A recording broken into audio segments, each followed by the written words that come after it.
Hi, everyone. Congratulations. You're doing, yes, 26.2, 26.2. So we want to say welcome to do the Boston Marathon Expo. Welcome to doing the Boston Marathon.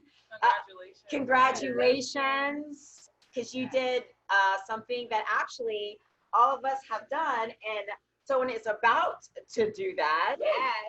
So we want to say hi and welcome. And I'll introduce myself. I'm Tiffany Chenault. I'm with Black Girls Run here in Boston. I'm Liz Rock. I'm with Unnamed Run Crew here in Boston. I'm Abeo Powder, and I'm here with the Brown Run and TrailBlazeHers. And I'm Katonya Burke. I'm also with Black Girls Run.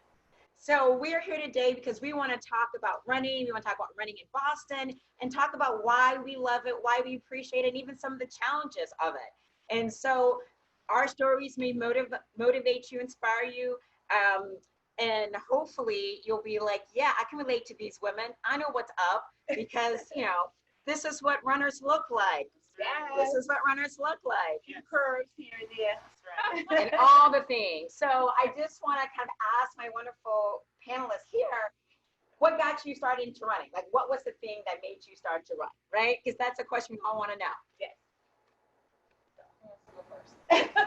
So I would say for me, it's been a lifelong thing, but I feel like running didn't really take the purpose that it did in my life until I found the running community in Boston. And so just starting there and the lifelong connections that I made, it's empowered my running, it's empowered my emotional, my mental, and just having that propel me further into the running community and taking that running elsewhere. It's a beautiful thing. Mm-hmm. Yeah. And I guess for me, running started about 4-ish years ago, going on to 5. I started doing it as a form of weight loss. I was trying to be a little bit healthier. And then one thing led to another, kind of caught the bug. It was a half marathon, and then a marathon there, and then another marathon, and then finding the running community, like you said, finding Heartbreakers, Unnamed, Pioneers, Black Girls Run. Yes. It was very empowering, and it kind of helped me like keep on, pushing those goals. And that's a good point. I mean, running is kind of like a bug. I know for me, the reason I started running was just out of grief. So I had, and I think people can relate to that. So I had lost my mother. I was in a bad place and just kind of in a depression. And a friend of mine just randomly asked me if I wanted to join her 5-mile relay team. And so I was like, sure, because I was grieving and wasn't thinking, because I never run. I'm not a runner. I'm more of a social party girl. Hey. And I was like, fine, I'll be a team player. And I didn't quite run this race, but there was something about doing it that it kicked off some things. I'm like, I want to know more. So it wasn't about weight loss, or it wasn't about trying to look good. It was more for my mental health. And then it just took on its whole other entity to itself. So it became, for me, running associated for me with healing and being stronger mentally and emotionally, because I was in such a bad place. So that's how I got into running. Katonya, what about you? So for me, I played college basketball. Oops. I did field events. Me, run? No. I turned 40 and I just went through this thing. I'm like, okay, now what? So I actually, I always enjoyed the fitness scene, and I always enjoyed just being active, and I love pumping ice. So it was like, all right. So I was in class one day, and I was taking a kickboxing class. And there's one young lady that she's a member of Black Girls Run also, and I was like, hey, let's go take a walk before class. Let's warm up. And she was like, you need to talk to, you need to be a part of my running group. I was like, what running group? Like, what's that? So she introduced me to the ambassador at the time, and Black Girls Run Boston, and here I am. Going on 5 years now. I've been a runner. Yes, a runner. And just to give you, I wrote down some fun statistics, because that's what I like to do, just to give you all some background. So we're in Massachusetts, and so Massachusetts alone, from the 2019 census, there are over 6.8 million people in the state, but out of that, 80% are white. We live within greater Boston area, and so within the city of Boston, or Boston proper, there's over 690,000 people within the city of Boston, 52% of that is white. So you might be thinking, oh, Boston's so diverse, that's great. No, because we live in such very segregated neighborhoods and cities, you can be in Boston, really not see people who look like us. Right. And so then my question to you all is, if you see runners, right, and normally when we see runners, they don't look like us, like what made you kind of want to be part of this community in which you don't see yourselves? Well, I think that's it right there. For me, it was because I didn't see myself, I wanted to make more of an impact so that someone younger than me can realize, hey, I want to be a part of that. I want to, advance myself. I want to take on a challenge. And so sometimes then not having that role model, you become the role model. So Yes, absolutely. yes. Moving forward. So for me, that's what it was. It was like, there's no space for us. So let's create the space. Let's be part of the space. Let's be part of the change. Yes. So. And it's scary though. I'm not going to undermine the fear of it all. Right. It's not like this is what I'm going to do. Yay. It's like, For you, it was you were a runner like for all of your life, right? Like I've only been a runner for 4-ish, going into 5 this year. So, getting into running, and everyone that was around me who kind of gave me advice when I started running, it was someone who didn't look like me, I could say. But it was groups like Unnamed, who we try to promote diversity, that kind of, pushed me to like go further, because I seen, okay, I'm like, oh my God, look at all these people of color. Yes. Beautiful. People who look like me, who aren't, just one size kind of fit all. Yes. That it was really intriguing when I showed up that first day, to run with them. It was like, oh wow, We're here. yeah. Yeah. It's like, wow. Yes. So, my mission now is to try to like, take on that role, that responsibility, right? To kind of like build that community for other women of color, just people of color in general, to kind of give us a space to feel like we belong. You know what I mean? Yeah. Belonging. Yes. So yes, I can definitely relate to both Liz and Abeo. So for me, it's just like once I joined Black Girls Run, it's like, what? She's a runner? She's a runner? Right. She's a runner? I'm like, oh, why not me? Right. Why not me? Right. So it's like when I'm driving, it's like, okay, I see these white ladies running up and down the street. So you know what? I run the bike lane too. Like when I'm out on my marathon training, I do the bike lane. You gotta be careful because the bikers are aggressive. Oh my Bikers God. are aggressive. They are, but it's like I'm not that fear. That particular fear is not there. Right. I go out there and I do this. I'm like, you know what? I'm a runner. Right. That's it. Right. That's it. That's the bottom line. Right. Right. And I think it goes back to when I was giving the statistics as to where people live, where you might see someone who looks like you, or where you wouldn't see them. Right. So I know for me, when I was kind of on this running journey, and then I was like, do Black girls run? Because in my neighborhood, it's predominantly Latino and white. So I was like, Black girls run ? And up popped Black girls run. I'm like, oh. And then I'm like, oh, there's a chapter here. What's that about? Right. And I was like, okay. So even though, again, our community here is small, and I would run with the women, it was nice to see them. Right. But then it wasn't until I started to run a half marathon in different states that I started to see more Black women. Right. So my coming to being a runner was in New Jersey, of all places. So I can tell you it was the Trenton half marathon. And I was there, and I saw some women like at the registration. I'm like, oh, there's Black. Okay, hey. But then the day of the race, there were 600 Black women there. I had never seen that. Again, Boston's Black population is so small. Right. And I'm like, and I just can't, like the excitement of like, you're a runner? Wait, you're a runner? Wait, and I was just like a Cheshire cat. I was smiling. I'm like, hi, I'm Tiffany, and I'm a runner. I'm from Boston. So I'm like, okay. It is. You do get excited. Yeah, but I had never, like, when are you going to see so many people look like you running a race? I think that was the excitement of like, so it was then that I was like, I am a runner, right? So I guess my question to you is, when was that identity? Because before that, I had run a marathon. I did several halves. I felt like I wasn't a runner. Like I'm running races, but I'm not a runner. Right. But it was at that moment when I'm like, oh, I am a runner. So what was your kind of like think about your aha of like, I am a runner, period. That's part of my identity. This is who I am. I kind of think I felt that like instantly once I joined Black Girls Run, because the thing that we do, we go and we take over races. Like we just go and we just show up. Like can you imagine going over and taking up a race, and it's like, oh, we just came through. We did our national meetup in Charlotte last September, and it was just like it was a half marathon.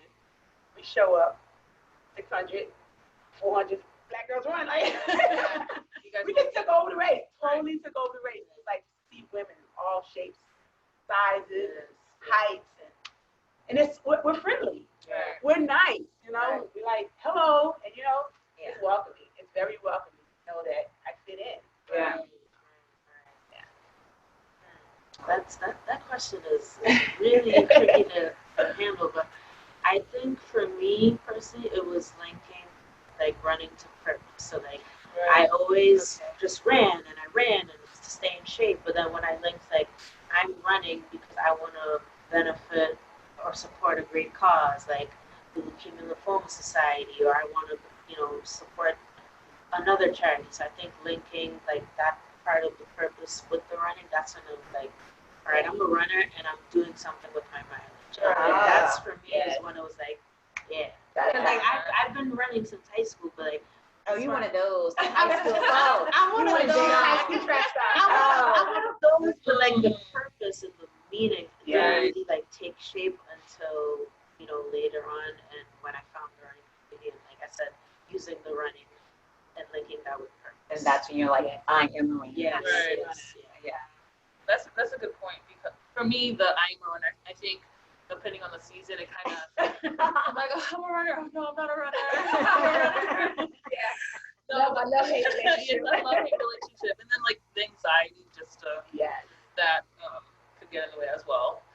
But like Abeo was saying, I think when you connect that purpose as to why you run, because I feel like, anybody could be a runner, but when you put purpose behind it, and I think like us ladies, we do a really good job at that. And like, creating the bra run, creating TrailBlazeHers, like creating space for other people to come in and feel comfortable to run whatever pace, whatever color you are, whatever size you are. Yeah, your race, your pace. I think building a community like that has given me so much purpose, and I could never like take that away from me. So it's like, yes, I am a runner. Goddamn it, That's right. Not only do I run, but I'm creating the space for other people to run as well. Right. And Set an example. Yeah, and I think that's the theme, because in the running world, it's so, I don't want to say type A, but there is the archetype of what a runner should look like and be like. Right. Let's talk about that, because I think for so many non-white runners that if you don't fit a certain body type and a certain look, then you're not a runner. And I was doing a paper a while ago, and I was saying, I'm not a size 2 white or Kenyan, right? Kind of the stereotype of like, I don't have a ponytail. I'm stereotyping, but that's a stereotype.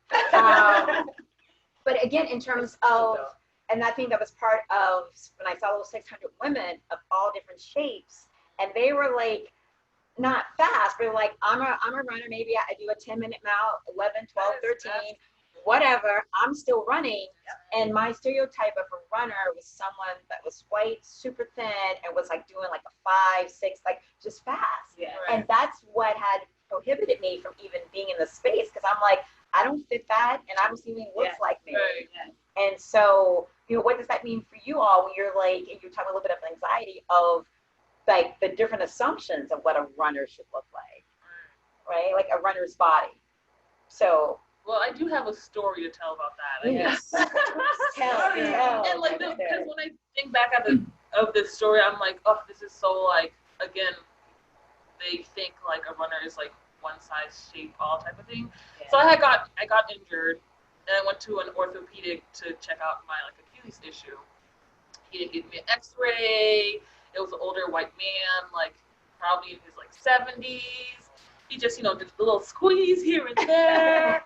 And basically at the end of my appointment, he said, a girl your size shouldn't be running. Oh. So just fast forward to today, just thinking about like, imagine if he said that to, I've already ran how many marathons when he had told me that. Let me know. 4 marathons. Yeah, like my email. I shouldn't run, but I did what? Oh, okay, all right. So like I was already like, seasoned runner, I guess you could say.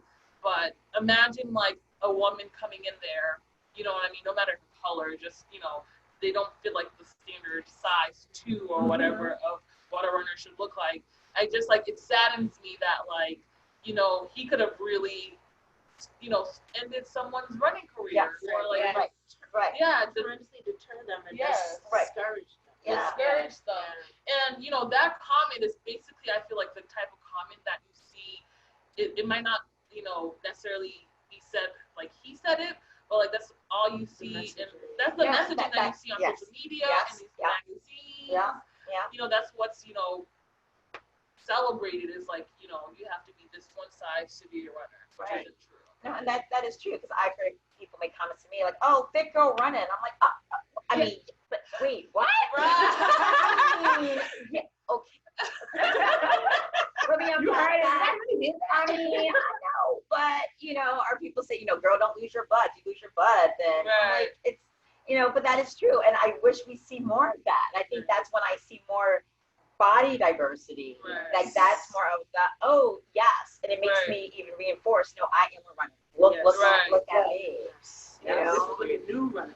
It's such a dangerous statement to say. You know what I mean? So. Yeah, no, it's very. I mean, that can be very, like you were saying, very detrimental. Yeah. And so many people have that, even if they're joking, it's still there. Right. It's passive, or it's not. Or it can be aggressive. It's still like, wow, this is what you think about a runner. But I would also have to challenge the running industry, because their products also support a one type of image of a runner, in terms of like the clothing wear are like, things, like support and things, but like, one thing we had talked about earlier is like, hair for us is an issue.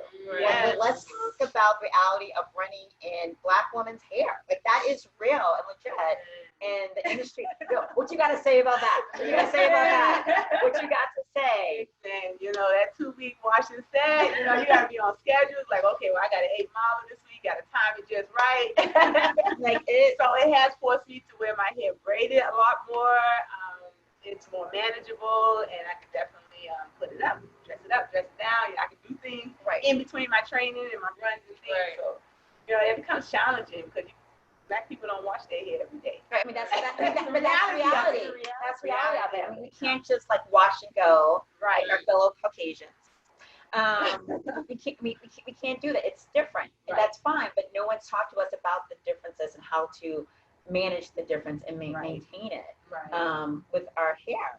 So I know exercise has been used as an excuse. Our hair has been used as an excuse. Like, this is why Black women don't exercise, because of their hair. This is why we have higher rates of like obesity and diabetes, and all of these kind of chronic illnesses, because we don't want to sweat our curls, as our mamas would say. But it's a matter of no one has taught us, because we don't see us running of like, this is how you take care of it. I mean, we're 4 women here, Black women here, and we all have different hair textures and styles that have different needs, right? And we still like exercise, and so like, what have you done for your hair? Like, how do you manage your hair? Like, who talks to you about that? It's just something you have to find on your own.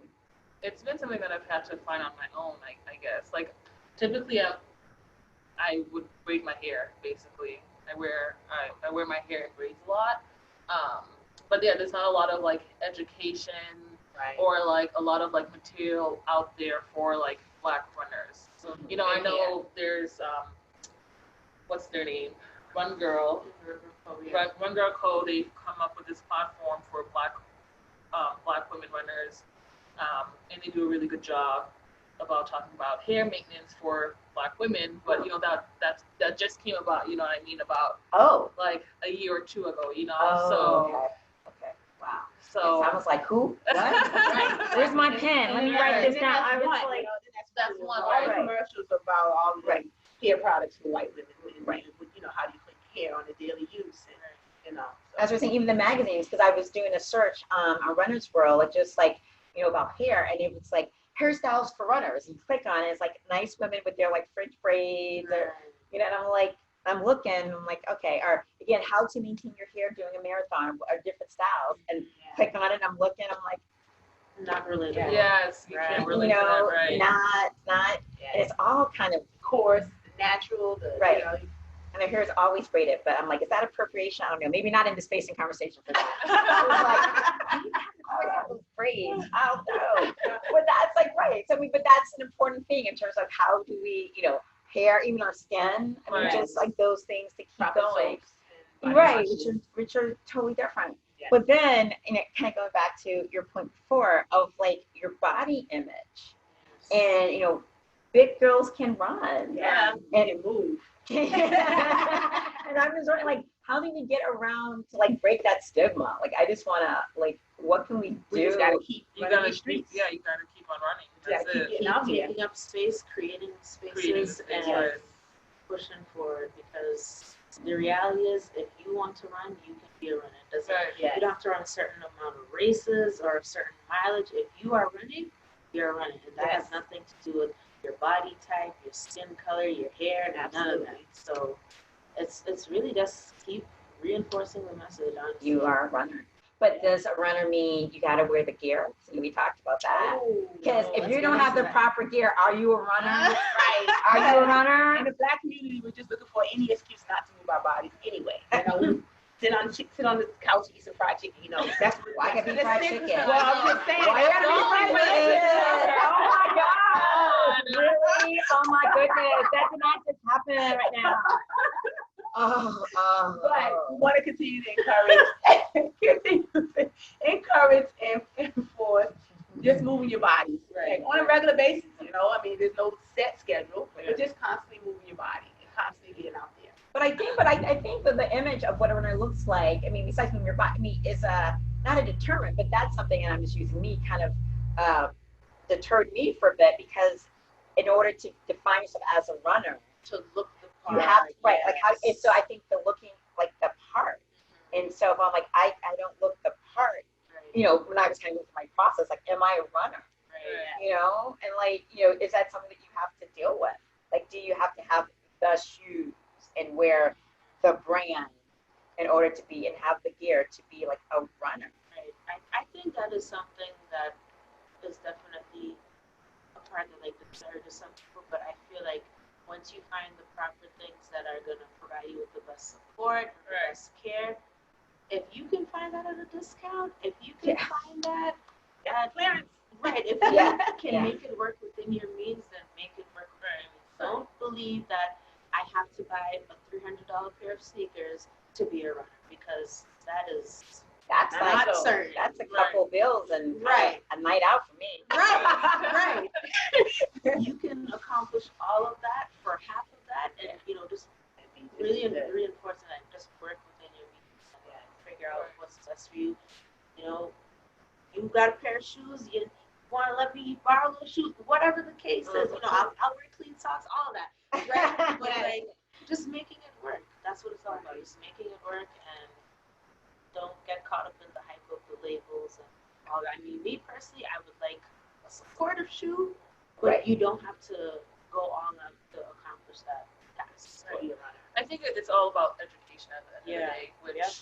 I think getting into running, especially if you know you're a person of color, it's hard to try to get that education, especially at a younger age. You know what I mean? Like we're talking, you talked about the joking about like, you know, Black people on the couch eating fried chicken or whatever, and I don't believe that to be true. I believe that it's just running was never something that is, you know, was Like emphasize. emphasize in our household. Right, You know what I mean? Like, right. you know, a lot of, you know, people in certain areas, they don't have, you know, parents didn't have the ability to, you know, put their kids in sports because they can't afford to buy these equipment. They can't afford to Yep. buy the gear. Yeah. You know what I mean? So I think there's a combination of a lot of things that kind of like deter people from like being a runner, from having access to being a runner. Yeah. You know, running is basically you lace up and you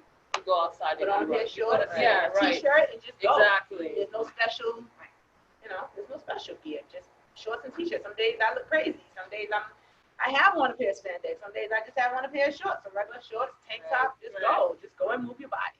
But I think you're hitting on kind of two interesting points. Of like one, I think maybe in predominantly African American household, let's make an assumption that maybe it's like you do track, because what we do it's long distance, right? And so this assumption of long distance, again, that's what Africans do, and maybe white folks do. If you look at cross country teams, for example.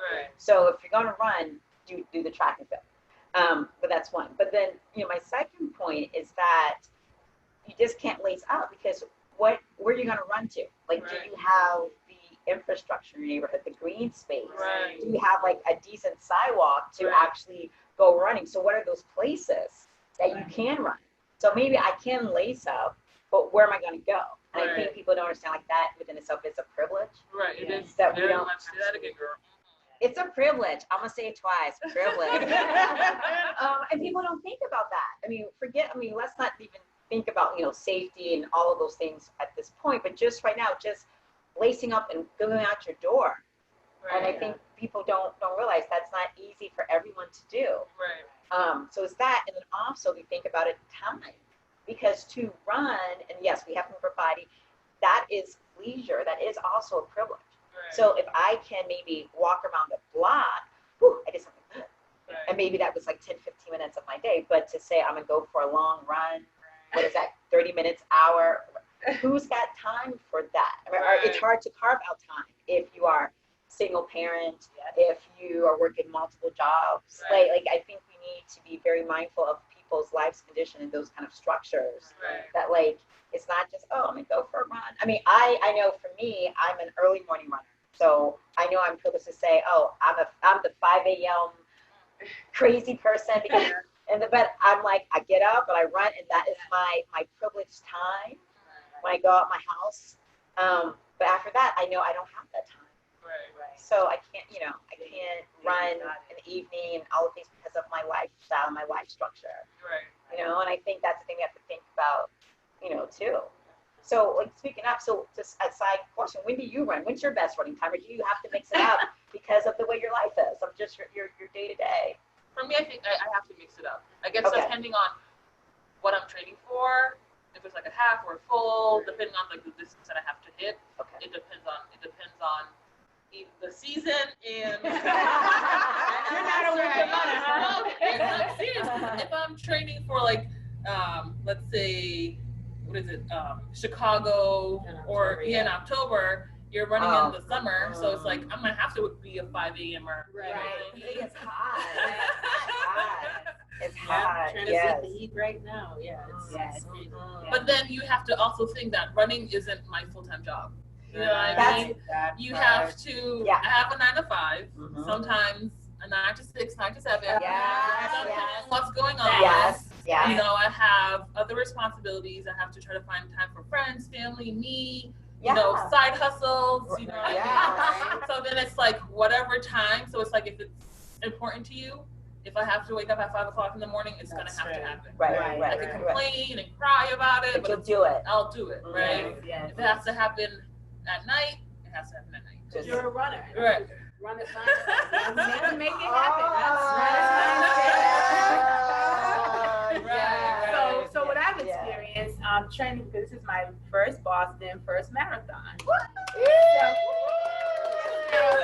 So I'm just like, all right, I have a 20 miler. We're not gonna be out here at 20 milers 10 o'clock in the morning. We're gonna get some miles in on the front end. So we lacing up at 4:30. And we getting those miles in, and I am a single parent, so getting around. I have a high school senior just graduated, so being around his schedule is just like, these kids are busy. Their schedules are just as busy as ours are. So it's just a matter of fitting everything in. So, and I have an active young man, so I'm like, I gotta get my miles in. I gotta figure out what he wants to do, have dinner ready, clean the house, It's like, you gotta fit everything in. So it's just a matter of a mindset, a runner's mindset. You know what you gotta do, how many miles, how long it's gonna take you, and just making it fit in your day. Because I too have a 9 to 5, 9 to 6, 9 to 7. Exactly. So, What you? It's definitely mix it up, fit it in where you can fit it in. Like Right. I have ran as early as 4:30. I have Oh. ran as late as 8 p.m. You know, running in the evening, not the best sometimes, but at the same time, it's like you gotta fit it in where you can. Like marathon training, I always try to be consistent with long runs, Saturday mornings, whatever's happening outside weather-wise, get it done. Right. But sometimes the weather be crazy. Right. Thunder and lightning. I'm It's not like, playing with that. no, I'm not no, playing with no, a blizzard. no, You no. know, It's just our schedule. that's it. It's about having the flexibility Right. with your training, with yourself, knowing when to take a pause, and Right. it's a lot of fitting it in where you can. Because I don't run when it rains, if it's rains hard. I mean, so I'm not flexible. Maybe that's my problem. So I'm one of those people who I'm like, early morning or nothing. Early morning or bust. Right. So see, I'm really. I know. That is me. If this can't be early morning, I'm like, I ain't doing it. So what time do you go to bed? Well, Before the outing, well, it depends. It depends. I mean, normally I try to get 6 hours, so sometimes like 10 o'clock, sometimes 11. Okay. And I'll keep it real. Sometimes at 8:30, I'm like, I'm tired, I'm done. I'm gonna be real. But for me, when I get up and run the thing, I'm like, let's go. So for me, like my day. So I always make a joke about, come like 2 o'clock, I'm like, I built a house, had a baby, got married, filed some taxes, and I'm like, oh, I'm done. I mean, Right. that's my mindset. Right. And then I've gotten to that routine of like, that's for me is what works. Right. So I guess it's again finding what your rhythm is and Right. what works for you. Right. So everyone's got like a different thing. Yeah, right. And that's okay. and say that again. And that is okay. That is Yes. okay. That is Okay. totally okay, which Definitely. I appreciate. But I think also the thing now, if you were talking about running in the evening, besides having the privilege to just go out and run, Right. the then is also the other level of safety, Yes. right? Of being Black women. So this intersectionality of race and gender. What does it mean to run in these spaces now? So I know, because I run in the morning, like I just said, and I run in parts where, there are men, construction workers around and men around, and I run, and I'm always, safe and in bright spaces, but it's like I'll run past them and I can feel people looking, right? Yeah. And I always look back and I still see like a stare. Right. I'm like, and again, I'm just running in, nothing special, Right. but it's always that, you never know, but just have to, Yes. I'm not going to let Be that ready. deter me Yeah, and be right. ready. And so I realized what I have been doing, and probably the last 5 years of running, is that I try to look like a runner.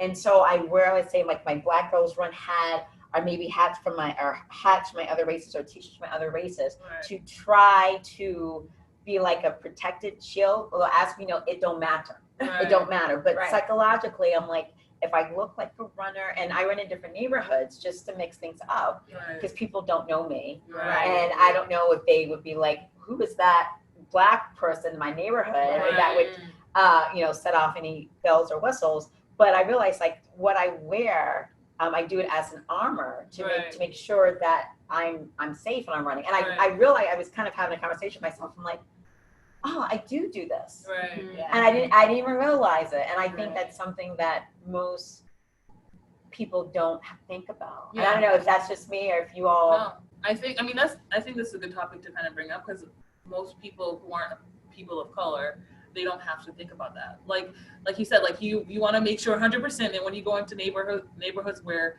people maybe might not look like you want to make sure that it's like, I am here to run, nothing else. That's it. Like I am wearing my running sneakers, I'm wearing my Chicago Marathon shirt, Black Girls Run, you know what I mean? And a lot of people don't have to think about that, you know what I mean? So that's very interesting. Yeah, right? Like I was Feel just that. like, It's sad, you know what I mean? Like it's just unfortunate, I guess. Right. Yeah, and of course, as we know, it doesn't matter, but it's just an extra layer of just in case, no matter what you may try to do to look like a runner, Right. It doesn't mean that harm may not come to you or harassment may not come or anything. Yeah. And especially when I run in the morning, I mean, I'm running alone. And Yes. so, I mean, I'm sure you would run with me if you could. But I realized, again, I would. accountability partner, but also, part of running is we have our own unique crazy, and I know that because I'm like, who wants to run at 5 in the morning? What? No. Okay. All right, that's fine. You know, and when you're training, you get to the higher miles. It's not, it's not likely you find someone that, hey, you want to run at 18 this weekend? Right. No. So you're pretty much out there by yourself. So you have to have your headlamp on, reflective colors, So I mean, they have things out there. 5 Below, don't sleep on them. They have everything, the reflectors and the lights and just make yourself visual. Right, but that's a typical runner, right?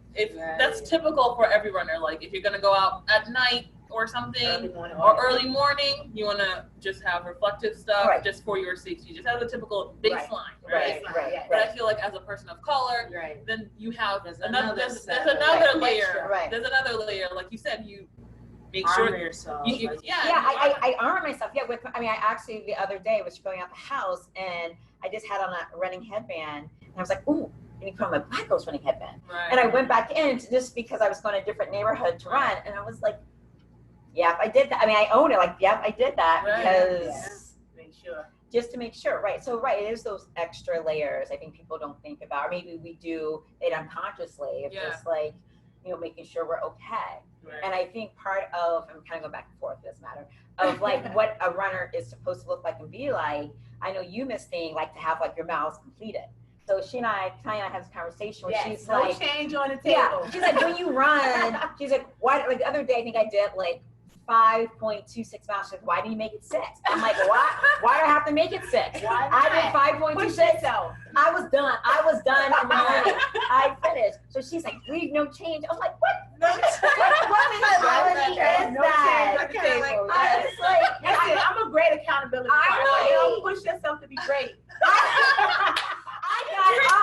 I got up and I ran. I moved this body. You did. I moved this body. I'll give you that. You did. The only time I like the leave no changes if I'm close to round up. That was close. 5.26 is not 6. I would say 5.6 you could round. You're right, you can round up. 7.6. Yeah, you get no hand. See, right. So yesterday, for big example, I was running and it was like 5.8 something. I'm like, yes, you know what? Yeah. So that I was cursing you out. But I was saying, but I think for people who, again, like running, what are you talking about? Like, I've got to do like 5 and 10 and 20 something crazy miles. Is like, no, or even if you did like 0.83 and you're like, whew, like that's okay. But just, I think is just that runner's mentality of, unless you have to like, have these big miles. And so I know like, you're training for a marathon, you've all done marathons, you have done marathons, but it's like, what it's your day to day. Like, like, hey, I ran 4 miles today or 2. It's just a day run. Like, and I think people don't hear enough of those stories. Yeah. Right. And in the days you go out and it's like, you know what? I'm walking. It's going to be a run walk. This is like, I was just it's not going to be no consistent miles today. Like, coach, like sending that text like, coach. It's just not, I mean, I just work 8.5 hours. Right. Yeah. It's just like, it's not happening today. Like, I did get out. I attempted to do it. My plan said 12. I got it 9.5. Right. So it's just like you have those days. I think that mentality of like the go. That was something that I learned later on because I felt like, oh no, you don't stop in the middle of the run. You don't stop in a race. You don't. No. But actually, you can, and you should if your body tells you to. And the whole thing about listening to your body. So that means you run a mile, you walk a mile, you run for 2 minutes, you walk for 30 seconds. Listen to your body and honor your body and what you're doing with this thing that you love, with this running that you love, because there's no set formula. You might run, walk, and have the best race of your life. I will do that same thing and be on the struggle bus. It's like you have to figure out what's going to work for you and just go with that. Just go. Your race, your pace. That's right. Your race, your pace. And your rules. And your rules. That's right. And sometimes the reality is you break the rules, you bend the rules, you adjust the rules, you modify the rules, and that's okay. And I think that's what I love about running, that it is so flexible. I think when I first started running, I think mentally I made running so cutthroat. Like, Yeah. it's See, like, that's like, you know, my training plan says, you know, Monday, Wednesday, Friday, Saturday, Sunday, I have to hit all those days. I have to hit exactly all those miles. I don't care how I'm feeling. That's how, you know, in the beginning, that's how I felt like I could, you know, be limping. If I have to limp the 10 miles, it's just what it is. Yes. Hence injury. Exactly. But now, I mean, it doesn't have to be that way, you know what I mean? Like, running is fun. It can be fun, you know. Enjoy your Yeah. And I think sometimes too people confuse like, oh well, if I don't do that, am I being lazy? No, you're giving your body time to recover. You are honoring yourself and that, you know what, I'm just mentally not even here today. Right. And so sometimes if the mental isn't there, you might not be able to accomplish it physically. Right. And also the inverse of that. So it's like you gotta make it work. And it's okay. It's and if you say give yourself permission, like, wait, is someone paying me for this? I don't have a sponsor. Right. I know I'm spending a lot of money, but who's So paying me for this? let me just tell back. And you're right, because when you give your body that time and like a rest day or just whatever, maybe the next time you go out, you're like, I forgot, this is awesome. Yes. This is good. But I have to be like, who's paying me? And so that's why I run. Let me stop. I'm gonna take some pictures. I look good. Okay. Here I go. Get laid. It's fun. And like you said, there's joy in it. And like, why'd you get into it in the first place, right? Or like you said, finding kind of the purpose in the running. Say, I am a runner. Like, it's cool because I'm not gonna do, you know, a 5-minute mile and do like, I do marathons once a month because more power. That's never gonna be me. Right. Okay. And that's okay. Yes. And I guess I just want to hear more of those stories. Right. Because we're not getting those stories. And I told someone once that I'm a runner who may do a marathon. I'm not a marathoner. I'm like, oh no, you're a marathon. I'm like, no. I'm a runner. I run. I have done marathons. I can if I train, but I'm not like marathon like that. That's not my specialty. Right. It's not, and that's okay. And I get folks like, you know, are even having the autonomy to say, I don't like that race. Like, I feel like there's kind of race shaming. If you're like, oh, did you run? Are you good? I'm like, no, I have no interest in it. Don't like it. Like, You would never run Boston. yes. You would never run this. You would Yes. like that's also. It's That's okay. and you get that, and I'm just like, don't shame me. I am still a runner. Like, I don't like. So, congratulations for all your running Boston. Yes. That is, yes. We've all done Boston. I have not done Boston. I don't want to do You Boston. did Boston course training. Oh, I did. Okay. So you did So, Boston. okay. Unofficially. So when I ran Paris, this is where my class and elitism comes in. Okay. So I trained for Paris on the Boston Marathon course. So you I ran have Boston. run the Boston Unofficially. Marathon course. Yes. Right. But then, I know that sounds so snobby, right? Because that's part of. I ran Paris. Like, that sounds so. But But I love that. That's like, we're Paris. You ran Paris. I again. did. By way of Boston. No, I did Paris once. It's fine. But it's so just listening to like all these like runners' conversation and it's like I can't stand around there. So we have so much stories. No, the I know, it's pavement is funny. our friend. Right. No, but what's your joke? No, I have this joke about I can't stand runners because we sometimes be like, you know, We do. Some Some of our conversations are like, We do some silly things. You know, we're all here half together and full at crazy. this event that has nothing to do with running, and still somehow, so what you training for? I'm like, What's your next race? should I be training for something? I'm just here. I'll let you know in a week. Like, why do you always be training for something? Like, again, I ran this morning. I ran 2 miles. I love my 2 miles. Like, it's like, but it's like this, like, dang.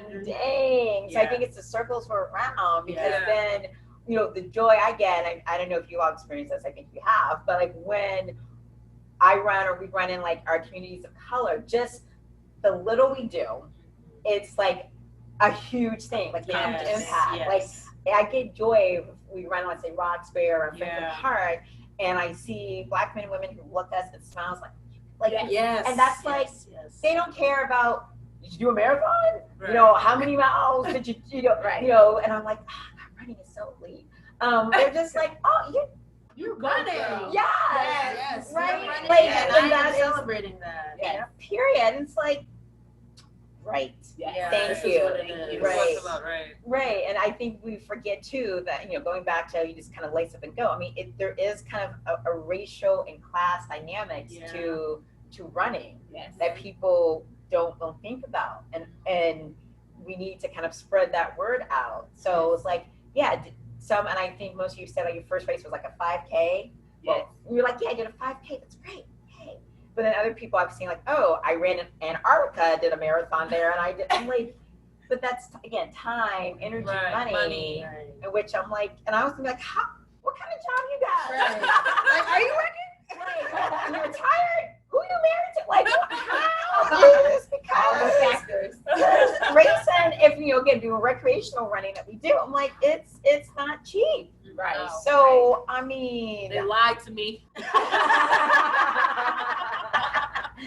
Lies, like no one told you. Like I was like, oh, I'm in it too deep. Of like, because I mean, it's kind of a good thing maybe for this pandemic. But I realized like how much money I've saved from not running like a race in every state this year. Like, oh, nice. Of course, everybody's going other places, but I was just like, you just don't think about it. And I guess no one ever talked about or planned out of the cost of fees, which may also deter people from running. It's not as easy as to, again, just lace up and go, which is crazy. So I mean, I'm sure everyone pretty much paid for Boston, or maybe if you're doing your own neighborhood, I guess you're not really doing the virtual, but you don't think about those things. Right. So it's, money. Right. It's insane.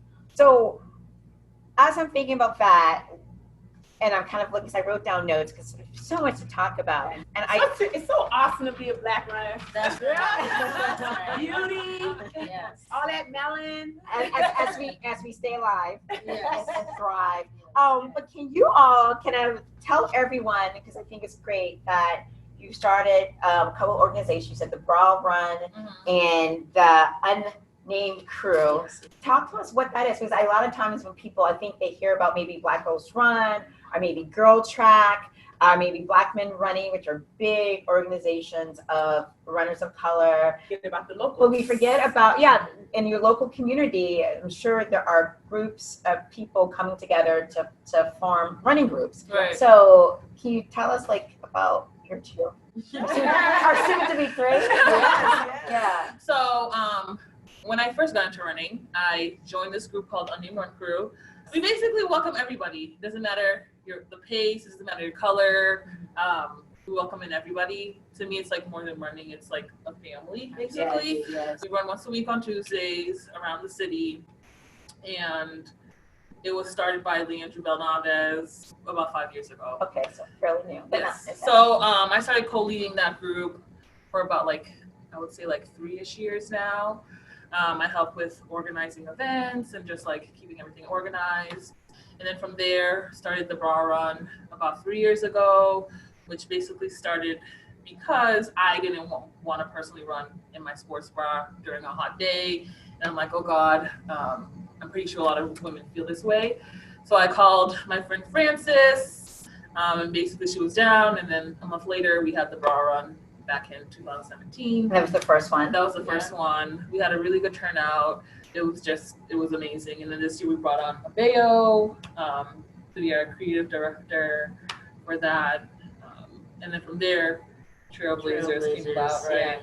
And can you spell that? I love how you spell it. So how do you spell TrailBlazeHers? I love spelling it for people. So it's TrailBlazeHers, TrailBlazeHers, because we want to honor us. We want to honor the women, all orientations, all backgrounds, and just give them a space not only to build themselves as runners, but just as women, supporting one another, supporting each other's growth mentally, emotionally, physically, spiritually.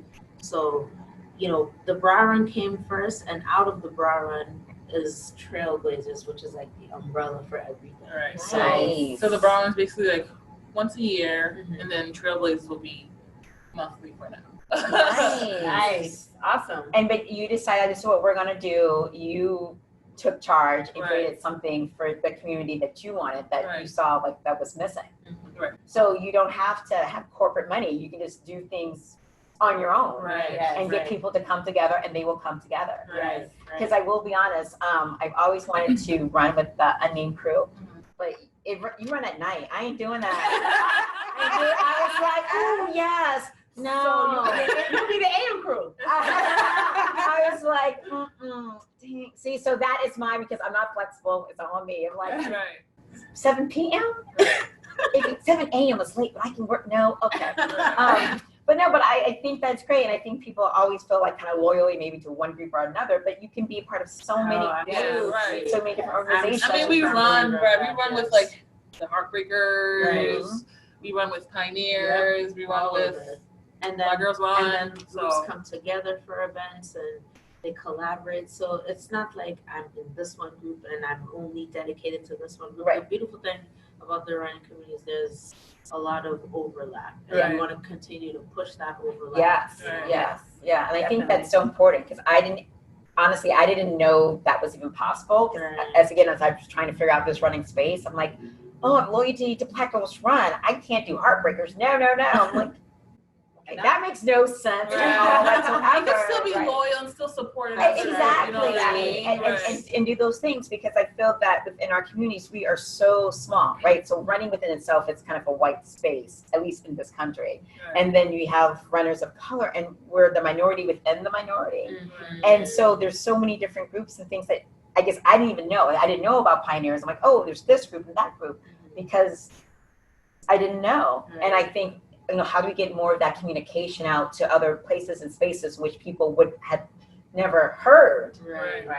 Because I feel like the running community can be a little bit incestuous too, right? We're dipping in a lot, a lot of dipping in, and so like, how do we again, continue kind of the broad outreach to people who be like, oh, I can do that, yeah, yeah, you can do that. Right. So that's what I think is really special about the Brown Run too, is because you get a lot of first-time runners who are like, I never ran a 5K before. This is my first time running a 5K and running in a sports bar. You know what I mean? So that's like a beautiful thing. Yeah. So it was slowly built up to it. Right. Slowly built up to it. And so, oh my goodness, we could keep chatting forever. We can keep chatting forever, but I think it's interesting to note we all kind of maybe started with the 5K and eventually got to a marathon. And so I think that's how it starts, right? Yes. Small goals, or at least just doing it, and then you see where you can go with it. Right.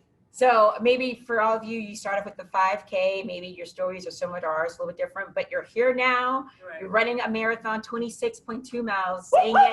Saying it, I'm exhausted, but yes. It's exhausting, but good luck and congratulations. And again, in your own communities, seek out the people of color, communities of colors, see what they're doing, maybe help them, because there are things happening in your neighborhoods that you may not know about, but they are going on. So thank you all. Good luck. One time in, ladies. One time in. Oh, we're doing it. One time in. I'm a runner on 3. Oh. Okay. 1, 2, 3. I'm a runner! Thanks, everybody. Bye.